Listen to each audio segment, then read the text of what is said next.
Sunugan Podcast kung saan meron akong dalawang guest. Palakpakan naman natin ang aming guest na kasama dito. Gracia and Marichu. May laban na magaganap sa September 14 dito sa Sunugan HQ. Masaya kami na finally matutuloy din tong konseptong ito. May 8 female MCs na magkukumpit dito at kasama ko na yung dalawa. Introduce ko muna yung nasa kanan ko, Monica Gracia. Kilala siya dyan sa mga laban na naganap sa Sunugan Kalye nung panahon, representing Pasig. Monica Gracia, salamat sa pagtanggap ng imbita namin dito. Una muna, kung ano yung intro na gusto mong iparating sa kanila, ito na yung pagkakataon.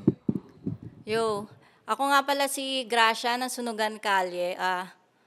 Abangan nyo kami na maglalaban ni Marichu September 14. Excited ka ba sa laban na yon? Matagal ka na rin hindi nakakatapak sa stage ng battle rap. Anong pakiramdam na magbabalik ka ngayon? So, totoo lang na nasasabi ko, hinahanap-hanap ko talaga bumatil. Kaya salamat sa pagkakataon na muli ako makakatapak para makipagbasag ulo sa battle. Ano ba ang part ng battle na ano sa battle ang nahiligan mo? Bakit, yun nga, atat ka na lumaban ulit? Ano kasi, basta hinahanap-hanap talaga siya ng puso ko. Tsaka matibay yung loob ko. Gusto ko talaga yung asaran, pikunan, yung mga ganun. Lumaki ka ba na nakikipag-asaran sa mga kaibigan, kapatid, or bakit yun yung mundo na napili mo ba? Kasi, bata pa lang ako, may utol kasi ko.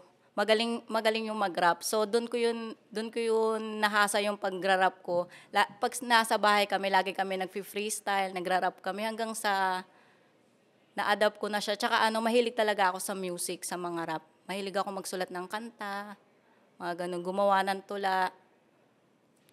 Yun ang Monica Gracia. Yun ang mini intro na merong binigay siya sa atin para makilala pa siya ng lubos. Dito naman sa aking kaliwa, merong isang Marichu.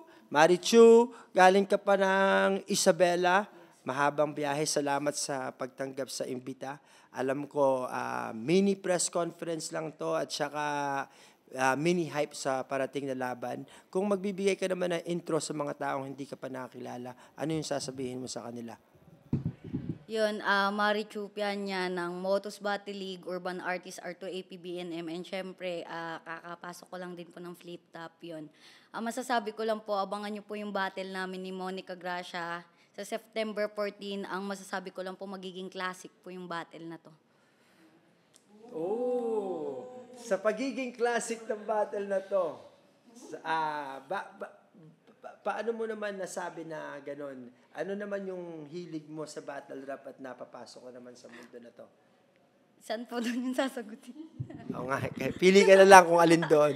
Hindi, step by step na. Yung masasabi ko naman pong classic, kasi si Monica po, talagang iba po yung pinagsamahan namin as in close friend po kami. Kaya ako po masasabi na classic kasi hindi namin alam parehas kung ano yung mga ibabato namin sa isa't isa. So, para masasabi ko na parang kaabang-abang, it's either maglalabasan ng baho or what, ganun po. Ay, maglalabasan ng baho. Ito na. Ganun pa man, good luck sa mangyayaring laban. Marami pa kaming gustong itanong sa inyo. Gusto namin kayong makilala ng lubos. May araw na interviewin namin kayo ng napakamahaba para malaman talaga yung ugat kung paano kayo napasama sa mga battle leagues na inyong sinalihan. At ito na nga, meron tayong binabalik namin yung tournament ng mga female MCs dito sa Sunugan. Kaya kung mag-iimbita ka sa mga taong pupunta, papaano mo sila maengganyo para mapanood ang laban ninyong dalawa? Isang invite.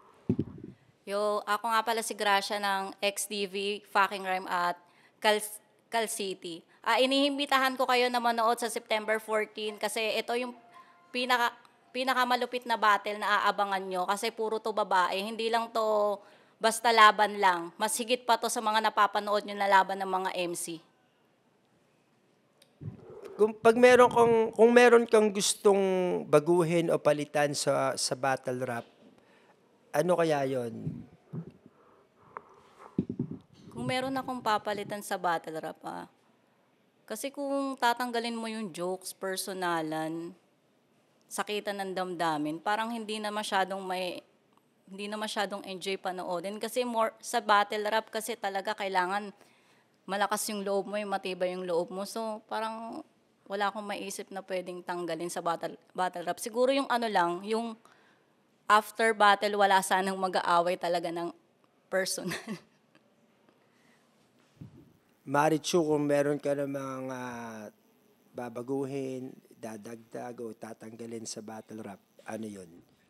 Para sa akin, bilang experience ko, ang gusto kong tanggalin sa may battle rap is yung pambabastos, sabihin na natin MC to female, wag sanang ginagawang reference mga pribadong parte ng babae, ganun. Kasi pwede naman ayusin yung battle na hindi kailangan madama yung mga pribadong part. Parang sa tingin ko mas magiging maayos yung ipapakita, hindi mababash ng mga tao na sasabihin nila pag femc to MC, hindi magandang panoorin kasi puro pambabastos nga lang, parang ganun po. Bigyan naman ninyo ng creativity ang mga banat nyo. Yun ang para hindi mabatikos. Tama din naman, murahan, hindi naman maganda siya tingnan na murahan lang ng murahan. At saka mentioning private parts. I'm not down with that. I agree with you. So, kung i-invite mo naman sila para pumunta, para ma-excite sila sa laban nyo, you have the screen, invite mo sila.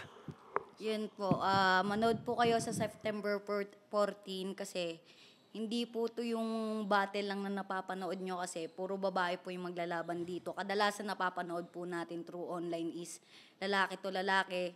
Minsan lang mangyari maging femc to femc. Tapos hindi lang po kami kasi mapapanood nyo may mga kumbaga gods, nandyan sila Ate Lax, sila Ate Hearty. So, madami kayong abangan, kaya dapat wag niyong palagpasin yung araw na yun. Old Goddess, pakibukas po ng pinto. Pakibukas lang, okay lang. Sige, abot mo yan, Monica. Yan ang po, abangan sa September 14. Pasok! Sunugan sa bunutan, sa Sunugan, September 14, Sunugan HQ, Kita Kits. Peace, ito po, abangan yung laban na to. Gracia versus Marichu. Araw na naman na sunugan, matira